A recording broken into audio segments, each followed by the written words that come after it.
Hello everyone, it's Via, your favorite sustainable, ethical, anti-fast fashion, environmentalist fashion content creator and educator here on YouTube as well as on TikTok. There's a link in the description for those of you that would like to follow me there. And we are back in the craft room, aka the DIY room. Oopsie, my ring fell off.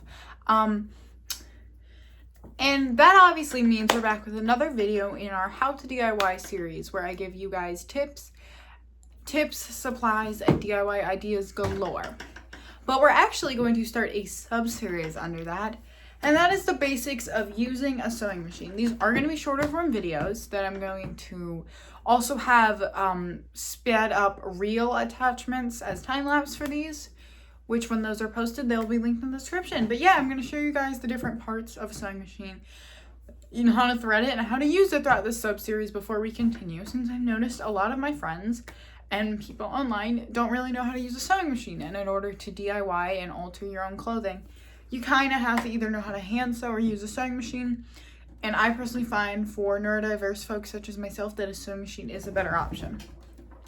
So obviously for this, you're going to need a machine. In this video, I'm only actually going to show you guys how to thread it, but specifically how to do what's called the top thread. And this doesn't apply to those of you that hand sew. Hand sewing is a different thing that I do not know how to do, but there's plenty of great tutorials on TikTok and on YouTube for those of you that want to do this. But all you're going to need is a sewing machine. Obviously, I'm not going to attempt to pick mine up because that would be a nightmare. You're obviously going to need a sewing machine, and then you're going to need thread. You're going to need a thread spool like this. You definitely want a standing thread spool. I scratched off the brand labels on this since I've had it so long. Thread comes in a variety of different colors. As I mentioned 2 weeks ago when I did the what you need to DIY sewing videos. Thread comes in a variety of different colors. Here's just a few that I have here on hand. This one's blue, black, and white. And you're obviously going to need thread spools like this. You can pick these up online. There's plenty of great wholesale sewing stores. We'll talk about wholesale supply stores in a later video in this series. As well as you can buy these, which is Singer. They make sewing machines, great brand. This is from Coats & Clark, which I don't know if it was a Michael's or a Joann's store brand. I'm pretty sure it was Joann's, but I've been seeing them a lot more at Michael's, so that's always a good one. And then this white one, I don't know. A lot of people say Gutermann thread is also a good one. I personally don't know if I've experienced using that, since I just have always had thread in the house and I use that. But yeah, we're going to get into how to sew it, and I'm going to flip the camera around and I'm going to give you guys a tutorial while you're looking at the machine. Hey everyone, I am back. And obviously you can't see me in this clip of the video, but you do see the sewing machine, and I'm going to show you guys how to thread it in this video again. I'm going to show you specifically how to do the top thread. The next video I'll do the bobbin thread. And obviously, by the way, when this uploads, I will actually... Wait, I'll be back home. When you guys are seeing this video, I'll be home, but the next video, I'm not around. So the first thing you're going to need to do, this machine is a Brother CX7000X. Every single Brother machine threads this way. There's just a couple parts that might be different or look different on mine versus yours, but this is pretty standard across all sewing machines. So the first thing you're going to do is you're going to pull up your thread guide or pop it in the side. Your thread spool, my bad. You want this up because, look, if it's down, it can't really sit comfortably on there, so you want this up. For me, it's a pull out. For some people, you might have to flip it up. Now you put your thread on there, and then you take your thread. You pull a little out. You have to come under this thing right here, which is called a thread guide. On different machines, it'll be different. Right here, this is a thread guide, so you have to put it under this thread guide. And then you have to come around here, which is the tension dial. You just make a little circle. Every single machine has a small silver circle, and that is your tension dial. Some machines, this is not connected on a thing like this. It is actually just a hook. But there should be a hook right about here, so make sure you go under that hook, and then you go through your tension dial. Then you're going to come down here into this groove. Every single machine has this groove. I personally like to put a finger right here. So you're going to come down in this groove. Once you've done that, you're going to come up through this one. Pull it back for a second if you need to take a break.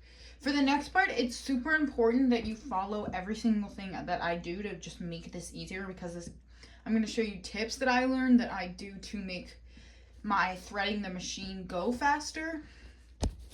especially if you have a brother machine, because it is super important in this next part that you hear a click, because I don't know if you can see it, there's a little metal hook in this section that you have to hook it on.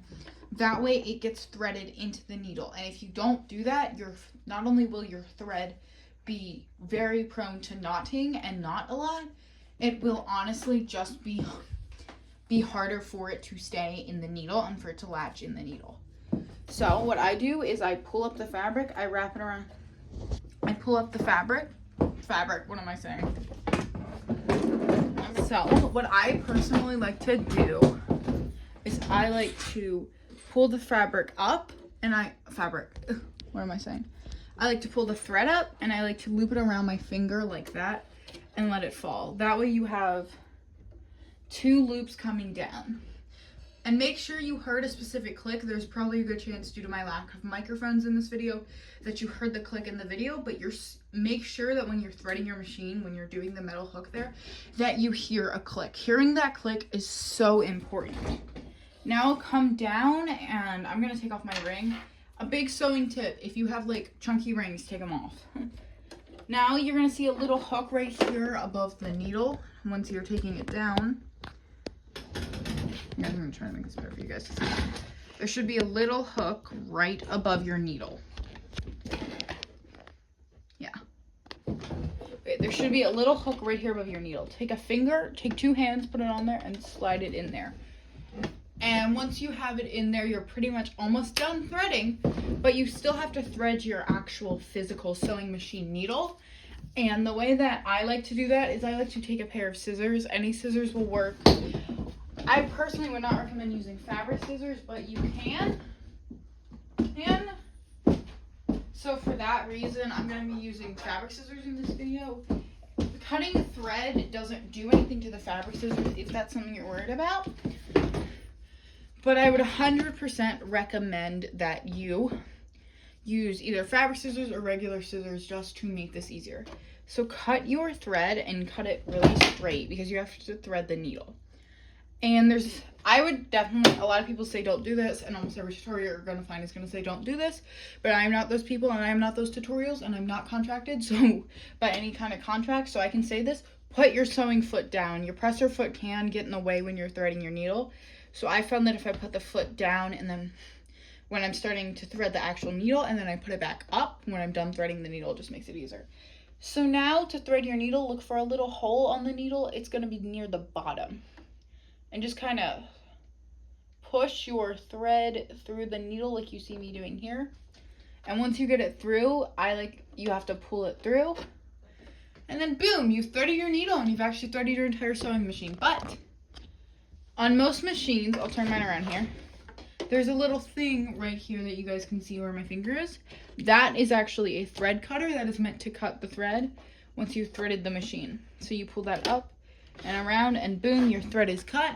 You can also use that in projects. I never use that, to be honest. I just pull my thread back.